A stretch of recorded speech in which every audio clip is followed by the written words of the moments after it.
Africa, Africa,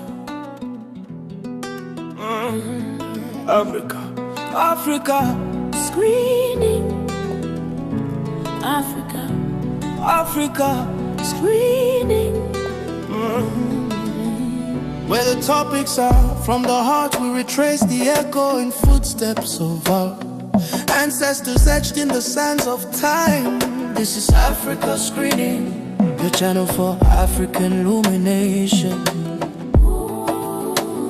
We search for from a place of greatness, our true history forgotten, now hidden by the sands of time, calling us to awaken to who we truly are, forgotten in the tears and mist caused by alien conquest after conquest. Oh, the motherland is calling us to remember who we really are, not what we are told that we are. This is a new time for us, Africa, time of awakening, time of remembrance. like King Nebuchadnezzar. When his time in the wild fields Fulfilled, he lifted up his eyes, and he remembered who he was, that he was a king, and his excellence, and light returned to him. and he was restored to his former glory. Arise, Africa, you are a crouching lion. Arise, Africa,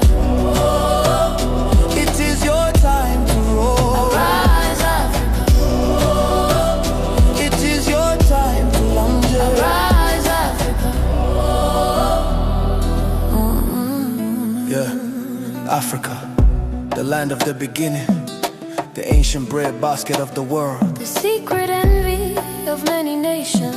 Do you know who you really are? Wanna know? The ancient greats. Do you know what you truly are? Incredible, untapped treasure beneath the dust upon which you tread. Awake from the dust and shake yourself. And sit down on your throne.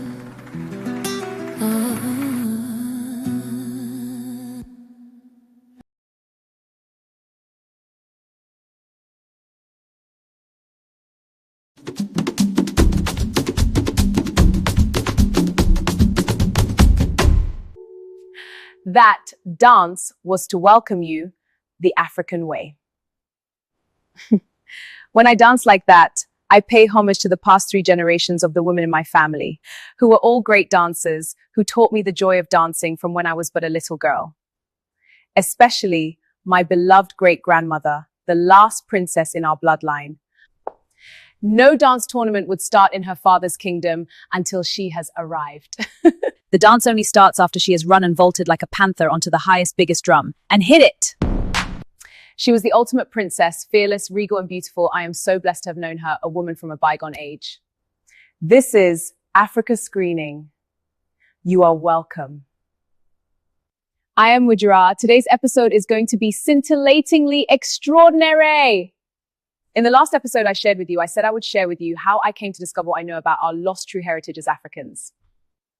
Let's go. I am excited because today's episode features Princess Iro, my great-grandmother. Before I talk about today's topic, I feel, like you should know, I stand on many shoulders of great people who have gone before me. However, for this episode, I am only going to touch on the matriarchs who greatly impacted my life as a woman.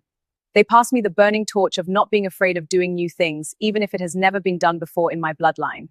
And not to care too much about other people's opinions, but to have an intrepid and questing spirit. You never know until you try it. My great-grandmother was born, a princess. A time Africa was a flashpoint for the scramble for Africa. Little did she know as she grew up that her father's kingdom was heading for the point of no return.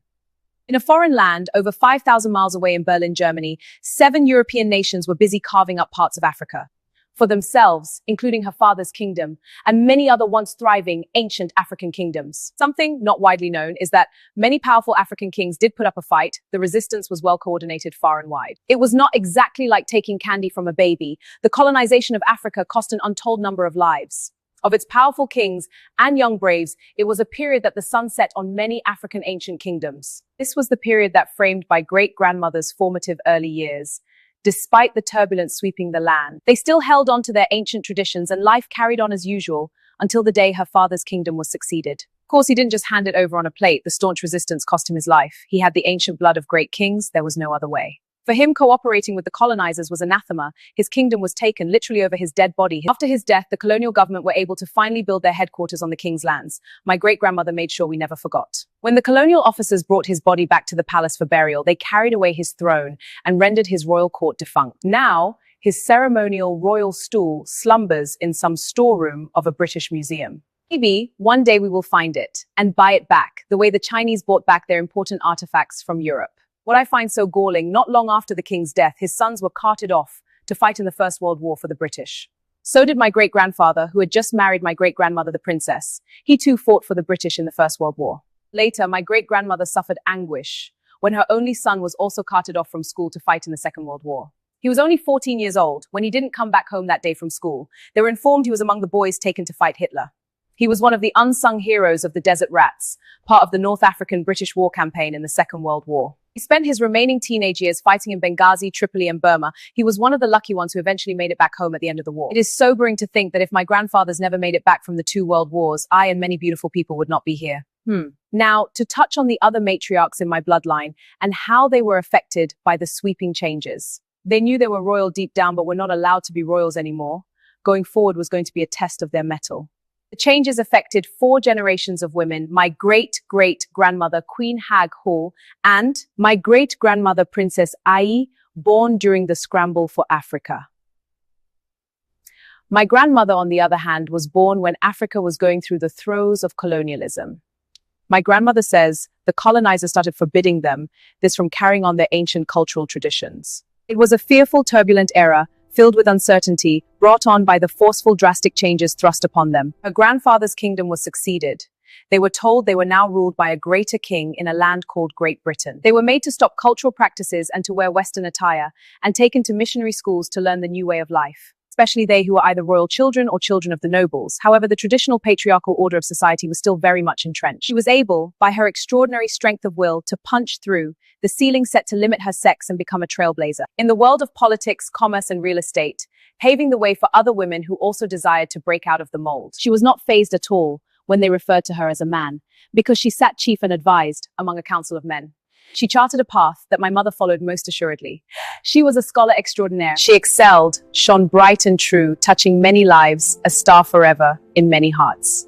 Shedding a little light on my ancestors gives you an idea of my heritage and how much it helped me in researching about our African forgotten past. Now, I'm going to focus on Princess Ai, my great-grandmother. As a child, our grandmother used to take us to countryside to spend time with her. I was an unusual little girl who loved the company of the elders. On those holidays, as my siblings and cousins played outdoors, I stuck close to my great-grandmother, following her as she did her little chores. Without others around to interrupt us, she told me wonderful stories. She taught me the practices and protocols of being a princess. She also taught me herbs for healing and beauty. She told me how, as a princess, they only bathed with milk. She was regal, but could be so funny too. She said beauty was a big thing at her father's royal court. Ugly suitors who came for her and her sister's hand were chased away by the king. He would stand up and say, "Young man, I will not allow you to propagate your seed. In my compound, you are dismissed.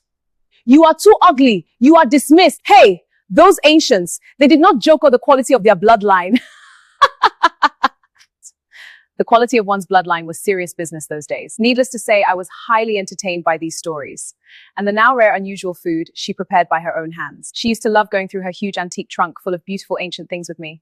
I can still hear her voice singing and explaining things. One day she surprised me by requesting me to help her at bath time. Normally one of the maidens would assist her, but that day she requested for me. I was still too young to be of much help, but she insisted, telling one of the maidens, "My granddaughter will help me scrub my back today." I was elated, which 8-year-old doesn't feel important when called to do something normally only big people do. I realized looking back years later that she planned the whole thing, because that day I discovered how special she was. She said to me, "I will start my bath and I will call you to help with my back." She said to me, "Sit here." So I sat outside her bathroom on a wicker chair humming to myself. When she finally called me in, I found her seated on her low bath stool with a washcloth covered over her lap. She was very slim and regal looking. She looked like a young girl. Due to age, all her womanly curves had melted away. She smiled and pointed to me where the soap and body scrub was. However, I stood there awestruck, not because of her half-naked body. Guys, all over her back, upper torso and upper arms were strange letters and symbols, rows and rows of them.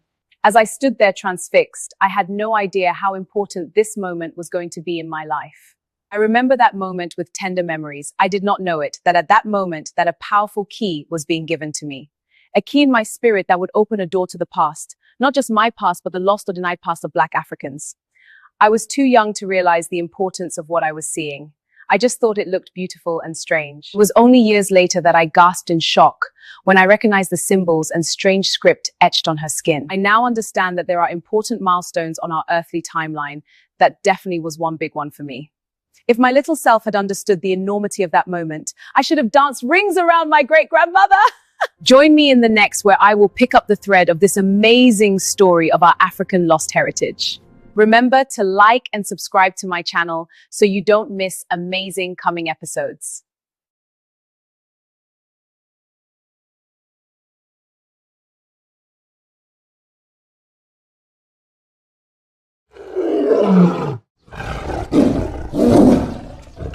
Africa!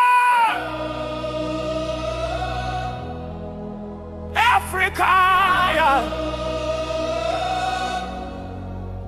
Africa!